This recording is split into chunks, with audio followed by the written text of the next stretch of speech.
Story with Binaca. सुनिए कहानी Binaca की जुबानी। तो लीजिए, हाजिर है कहानी अमर कुमार की बलि और रक्षक मंत्र नवकार।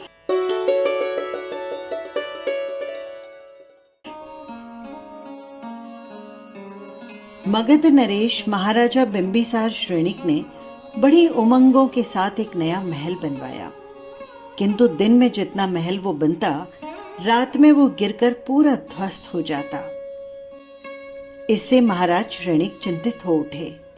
उन्होंने अनेक उपाय जप तप किए, परंतु कोई भी उपाय सफल नहीं हुआ। कुछ अंधविश्वासी पंडितों ने कहा, यह जरूर किसी असुर शक्ति का प्रकोप है, अतः 32 लक्षणों वाले किसी मनुष्य की बलि दी जाए तो उन्हें प्रसन्न किया जा सकता है।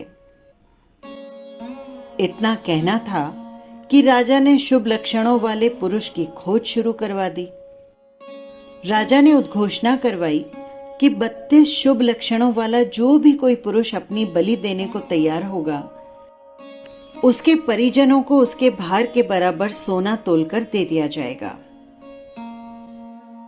एक गरीब दरिद्र ब्राह्मणी के 4 पुत्र थे। उसका एक पुत्र था अमर कुमार, जो कि लगभग 12 वर्ष का था और वो 32 शुभ लक्षणों से युक्त था। उसकी माता ने सोचा, यदि इसके बराबर का सोना मिल जाए तो बाकी पूरे परिवार का लालन पोषण बहुत ही अच्छे से हो सकेगा। सोने के लोभ में उसने अपना पुत्र बलि देने के लिए राजपुरुषों को बेच दिया। राजा के सामने अमर कुमार को लाया गया। ब्राह्मणी को अमर कुमार के बराबर तोलकर सोने की मोहरें दे दी गई। अमर कुमार ने राजा, मंत्री, पुरोहित सभी के पांव पकड़े, आंसू बहाकर बड़ी दीनतापूर्वक प्रार्थना की, मुझे मत मारो, मुझे मत मारो, मुझे मरने से बहुत डर लगता है। मैं आपके आगे हाथ जोड़ता हूं, मुझे छोड़ दो। परंतु किसी को भी उसके गिड़गिड़ाने पर दया नहीं आई। राजा को तो अपना स्वार्थ था, वो कैसे छोड़ देता उस बालक को।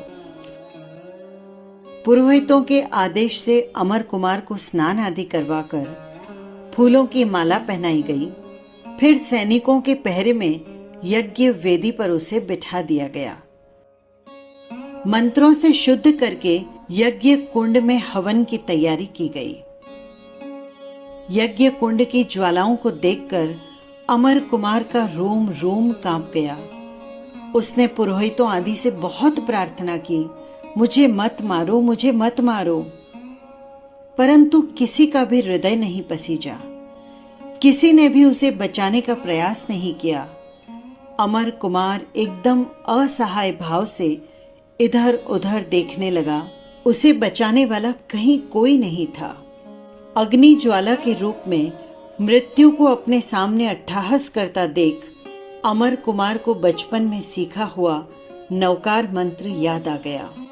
मंत्र सिखाने वाले गुरुजी ने उसे बताया था, ये मंत्र राज सबकी रक्षा करता है। इसके प्रभाव से जल, अग्नि, सर्प आदि का प्रकोप शांत हो जाता है। अमर कुमार के सामने बस यही एक आसरा था, यही एक विश्वास था और यही एक सहारा था। वो अनन्य भाव पूर्वक नवकार मंत्र का जाप करने लगा और मन ही मन पुकारने लगा, हे महामंत्र राज, मेरी रक्षा करो। संसार में आपके सिवाय ऐसा कोई भी नहीं जो मेरी रक्षा करे। मैं आपकी शरण में आया हूं। नवकार मंत्र का स्मरण करते करते अमर कुमार भय से मुक्त हो गया। उसका मुख प्रसन्नता से दमकने लगा। तभी यज्ञ करने वाले पंडितों ने उसे पकड़कर धधकती अग्नि की ज्वालाओं में होम कर दिया। उसके मुख से तो बस नवकार मंत्र की ध्वनि ही निकल रही थी। चमत्कार, अद्भुत चमत्कार! धधकती अग्नि की ज्वालाएं पानी का कुंड बन गई। उस पर एक सुंदर सिंहासन बन गया। अमर कुमार सिंहासन पर आसीन था। यकायक उसका शरीर सुंदर वस्त्र आभूषणों से सज्जित हो गया, लेकिन अभी भी अनन्य भाव के साथ अमर कुमार तो नवकार मंत्र के ध्यान में लीन था। राजा, श्रेणिक, मंत्री, पुरोहित सभी चकित और भ्रमित होकर देखते रह गए। बालक में उन्हें एक दिव्य शक्ति दिखाई दी। आने वाली घोर विपत्ति की आशंका से उनका हृदय धक धक कर उठा, हाथ पैर कांपने लग गए। सभी ने हाथ जोड़कर विनय पूर्वक अमर कुमार को नमस्कार किया और कहा, हे देव कुमार, हमारा अपराध क्षमा करो, हमारी रक्षा करो, हमसे भूल हो गई है। अमर कुमार का हृदय करुणा से द्रवित हो गया। उसने अभय मुद्रा में हाथ उठाया। उसका स्वर निकला, नमो अरिहंताणम, नमो सिद्धाणम, नमो आयर्याणम, नमो उभच्छायणम, नमो लोए सव्वसाहुणम। ये मंत्र आप सबको सद्बुद्धि दे, आप सभी की रक्षा करे। इस घटना के बाद राजा श्रेणिक ने अमर कुमार को विदा किया और अमर कुमार सहित वहां पर उपस्थित सभी लोगों की नवकार महामंत्र में आस्था और भी दृढ़ हो गई।